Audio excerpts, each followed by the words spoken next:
আসসালামু আলাইকুম। আপনারা দেখতেছেন মৌমাছি। হ্যাঁ, মৌমাছির ভিডিও আপনাদের মাঝে আবারও নিয়ে আসলাম। আশা করি দেখে ভালো লাগবে। আর দেখে ভালো লাগলে লাইক কমেন্ট শেয়ার করে দিবেন আর অন্যদেরকে দেখার সুযোগ করে দিবেন। মনে করেন প্রতি বক্সের মধ্যে একটা করে রানী থাকে। এই রানীর হুকুমে মনে করেন সবগুলা মাছি চলে। দেখতেছেন ছিদ্র আছে, এই ছিদ্রটা মাছি আসে যায়।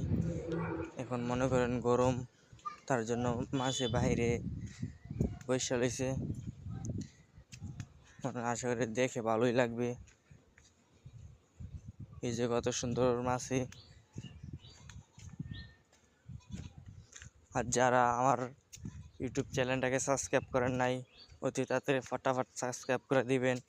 আশা করি সাবস্ক্রাইব করলে বলবেন আপনারা কেমন ভিডিও দিতে, আপনারা যেমন চান এরকম ভিডিও। আশা করি ভিডিওটা দেখে ভালোই লাগবে। আজকে এই পর্যন্তই। আল্লাহ হাফেজ।